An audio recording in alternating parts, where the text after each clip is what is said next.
with Dave Harris. Retro Rewind. One-on-one. Retro Rewind. Is this something you guys want to continue to do? I know you'll probably do solo projects and things in between then, but what do you think the future is for New Kids? Well, we got this offer for a certain show. I won't go into specifics, but we got an offer for a show, and we had to talk about the logistics of it. So this was this week, and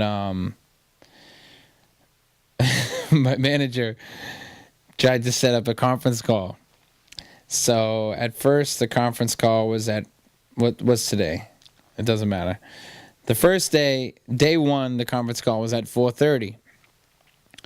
So I call in the number, conference call, hello. Me and Danny are there. Big surprise, Danny and Joe are on time and ready for the conference call. Then our manager chimes in. I lost Jordan. I don't know where Jordan is, and I can't find Donnie. And John said, "You know what? You have the meeting. I don't care. I'm in."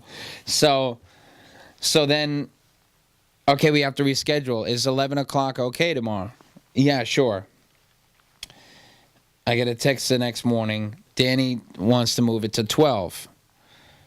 Can we do it at 12? Yeah, I can do it at 12. By the way, the day before, Jordan's phone was dead. Okay, so Jordan just his battery went down, and then so at 12 they couldn't find anybody. But then Donnie, when they moved it to 12 for Danny, that wasn't good for Donnie. So they moved it another couple of hours, and then by the time they did that, Donnie was filming his pilot in Boston, so he was shooting, so he couldn't do the phoner. That was a conference call for a show. Right. A bit of a show, apparently, right? Well, it's going to be a fun show, but I texted, one of our managers, and I said, second album? I said, yeah, right. Please, we can't even get a freaking conference call together. So, who knows? I mean, the intention, I'm sure the door is, the fact is that the door, we left the door open 15 years ago, whether we knew it or not, but we left it open, and the door is wide open for it. It's just a question of if we can all walk through it together and how we're going to walk through it. And what are we going to say and how are we going to say it? And the cool thing about working with these guys is that, we don't just throw anything out there. You know what I'm saying?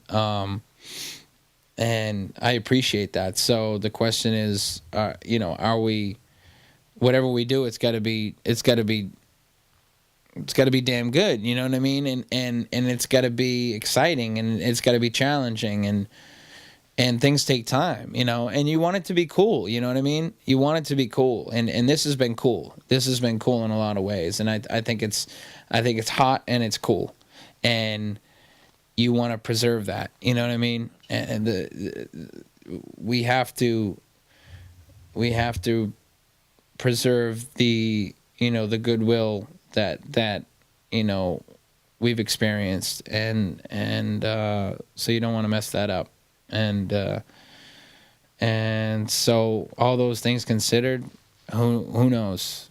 But I'm looking forward to it. I know we're all going to do things on our own. But who knows? We're gonna have fun talking about it and thinking about it, I think. Your very first number one was the summer of '89. I'll Be Loving You Forever. Now, you'd already had a few top 10 hits that were kind of setting it up for some success. Can you give us a little bit of a story about? Loving You Forever? No, Jordan sings that. No, I'm kidding. Oh, I know. No. I know, but the story behind it. When it hit. I always remember, and actually, it's funny. Jordan back in '89, he'd always, during that summer.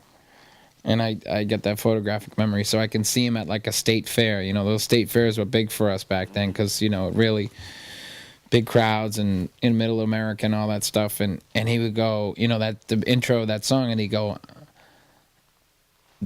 this next song, we want to dedicate this next song to you, and we want to thank you for making it our first #1 single. And they would go crazy, And, halfway through this tour, he, this current tour, that came up, how he'd always used to say that. And I think he just knee-jerk reaction, boom, like he just accessed it and clicked, and he just said it, like verbatim, you know what I mean? And so every now and again, it came up, and then like our MD was like, you should say that before the song, you know what I mean?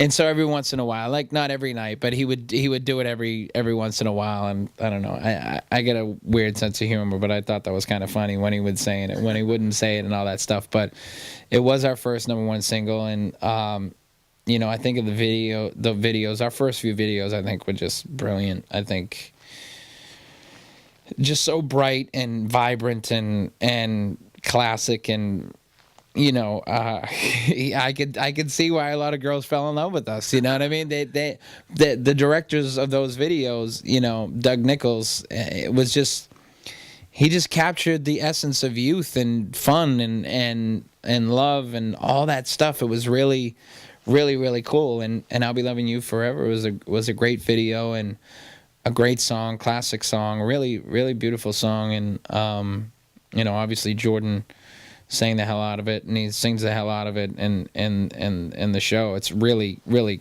quite a moment. We have these monitors in our ears, and so you can hear playback. I mean, almost everybody sees it. For the folks at home, you see it on TV. They have these, Right. in-ear monitors now, and you hear the music, but you also hear yourself. And now they're getting better and better because they have little mics in them, so you can hear the ambiance. Before it wasn't cool because you'd be closed off. Right, okay. Just picture having headphones on, Right. On stage. You can't feel the crowd. But now there's mics in them, so they pick up that ambiance, sounds of the crowd and the whole event, which makes it cool. Brilliant, yeah. But one night on the tour, towards the end, I just took out my ears because I really wanted to get the whole thing for I'll Be Loving You Forever. And, I'm just singing some backgrounds, and it's, I can hear myself fine. It's fine, whatever. And it's really an event. For the first time, I was like, I felt like I was at a concert. You know what I mean? I was there. I was in the audience. Because when you're part of it and you're up on the stage, you just feel like you're doing your thing.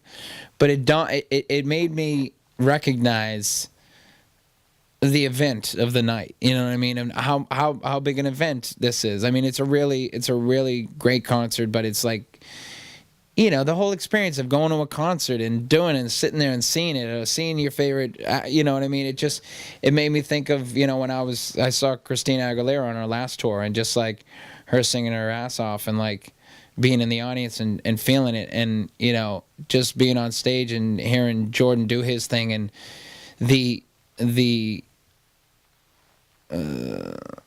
just the momentous occasion of that song, and what that song means to those girls in that audience, and the fact that they get to hear it and hear it better than they ever heard it before. And the ending of it and the whole setting is really, really cool. And normally I tell everybody that, like, at the end of the show, I'd say, Jordan, like, this is what I did, blah, blah, blah. But I couldn't even say anything because it was so special. But I'm telling you, Dave, because you're special. Retro Rewind. With Dave Harris. Retro Rewind. Retro Rewind. One on one. Retro Rewind.